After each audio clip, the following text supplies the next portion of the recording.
To do like a audio brain garbage update because I've been too busy and I can't remember anything and I've been sick and okay, so like my friend was like telling Erin Carlson from Lifeboat that I've been going to court cases for homeless people that are being persecuted with frivolous charges.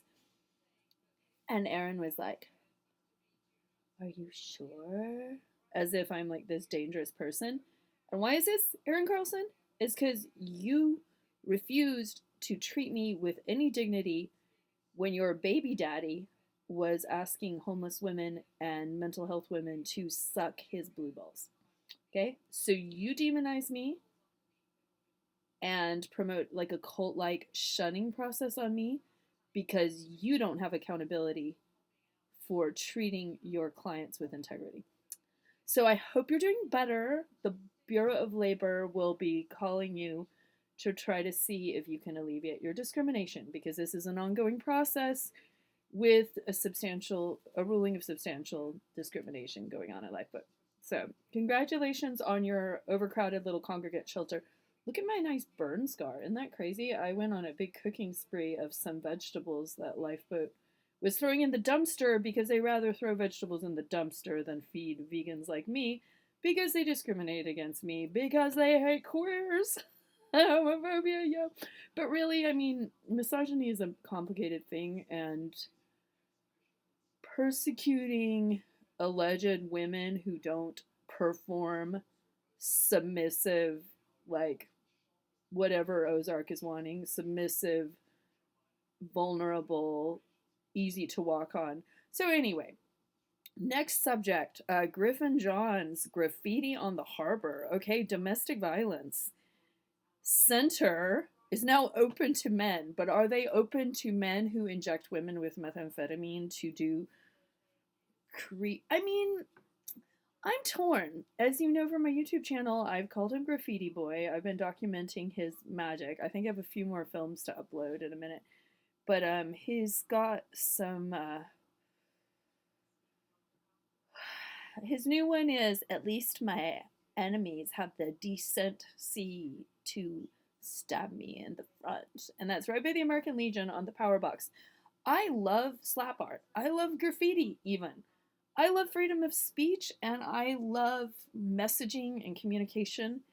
And him being a Gemini, the thing that bugs me about his art is that it is targeting a woman he stalks, targeting a woman he's pumped with drugs via IV drugs, targeting a woman who is scared he will murder her, and he's notoriously violent around town. I found out he got stabbed. And I'm not saying who told me. And so then I was like, wait a minute. I had this aha moment. I was like, at least my enemies have the decency to stab me in the front. I was like, oh, yeah, I know who stabbed you, dude.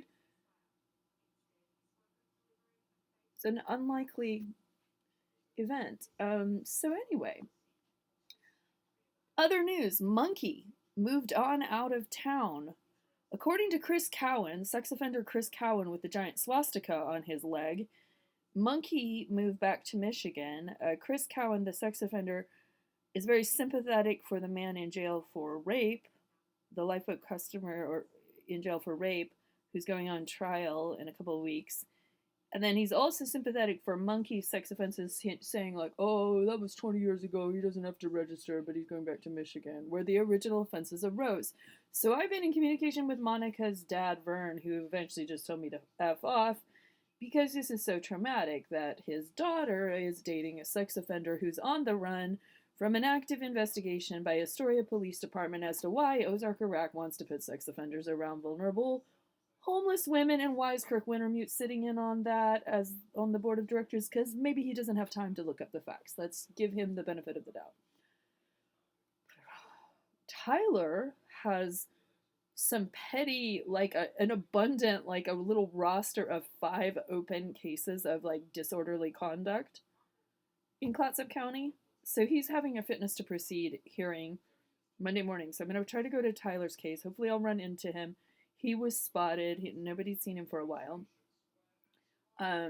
Timothy, who was camping at the Museum of Whimsy, which was owned by this like very upscale, rich New York lady who was only here part time, like bi-coastal, and then disappeared after COVID. I hope she's not deceased. Maybe she got tired of her little foray into a business venture in Astoria. He slept there without a vent for 2 years, and then somehow somebody decided to put a trespass on him. And was that police? Was that a new owner? Did the city have a lien on the property and then have the property rights to exert a trespass? We don't know.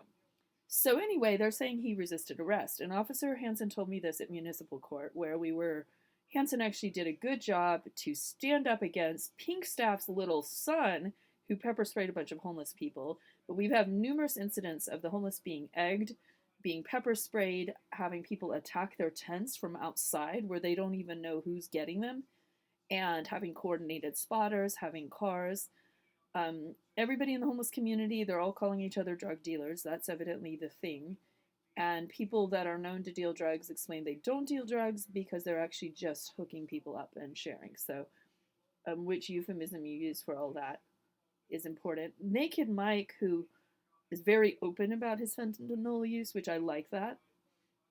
Griffin actually told me too that he OD'd badly on just like a hit or two of Fetty powder. That's fentanyl powder, the stronger stuff. So Naked Mike has put his tag on the harbor too. So I tried to send this to the harbor director, but she's on an extended leave of absence, Jessica Klein. So I could just send it to the general info. And maybe they know about the tags and maybe they don't care.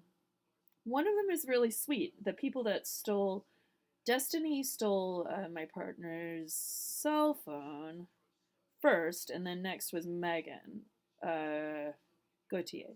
I like her last name, and it's spelled Megan, Meaghan, I think. Megan Gauthier.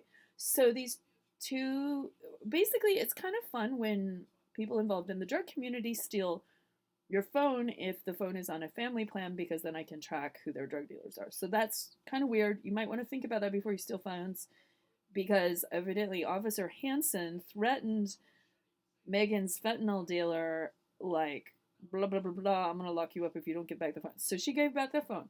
So Destiny and Devin gave back the phone. I gave them a little, like, pizza and $30 reward or something. So then George threw the phone in the river, probably because the people who are persecuting him by thieving off him are making him feel pretty low, because it's like pretty shady to be picking on disabled people with horrible health conditions and terminal illnesses and stuff. So y'all little phone thieves out there in the lifeboat community need to hold off on that and maybe stop ripping each other off so much. Okay, I heard about like a $350 stolen out of somebody's wallet at the Columbia shelter. Suspicions Kurt Dirt stole from Lorraine. People get robbed in their sleep regularly. What else is going on in the dirt community? Fish dropped his gun at the chart room. I saw it. It was so weird. He picked it up quickly. Frank was like, put that away. Frank is very, quick-witted. He's had a falling out with Bradley.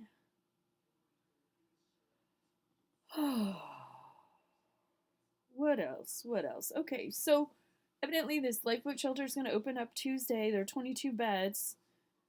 I heard the whole thing about the Jules Shayna thing, where Shayna agreed to plea out to some horrible charges that didn't apply. I really never want to talk to you, Adobe Flash Player. Leave me alone. And basically she got set up on fake charges, essentially. She was trying to help the woman who was being dragged by Jules prevent her head being clunked on the stairs as she was being dragged by her heels. Shayna ran over to cradle her head and then got accused of this violent, horrible assault. So she was thinking like a first responder. Her attorney wasn't smart enough to defend her and coerced her into some plea deal that's going to tarnish her name to the end of time. I think she should work on an expungement if that's at all possible. And then also, she was accused of burglary when she re-obtained a jacket she had loaned someone prior to this incident. Okay, so my battery's really low. So I guess that's my update. I'm not too happy about this, but hey, go check out the 22 beds in a basement. If you're a wheelchair, you're not available, and Clatsop County doesn't think they have to follow the Americans with Disabilities Act for some reason. And I'm still watching in on the Rainica school board prosecution. Had a great talk with Clark Fry. I didn't match the face to the name. I talked to him on the phone before. Wow, he's so cool. And I was like, oh, that defense mindset, pretty suspicious that I wanted exculpatory evidence for the Dwayne Blair issue. And then I continued to talk about the stabbing. Um, People are being really shady about the bottle bill in Astoria, Oregon. So the OLCC is looking in on that.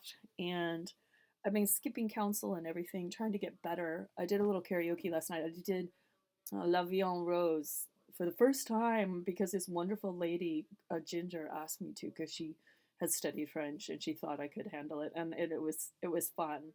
It was really fun. And then Scott McCracken smiled at me, and I barely know that he works for the district attorney's office, but he like smiled at me in a weird and mysterious way, and I was like, "Do you have a crush, or do you think I'm smart?" Or do you know I know a lot about what's going on? Or are you happy I'm going in on look on hearings?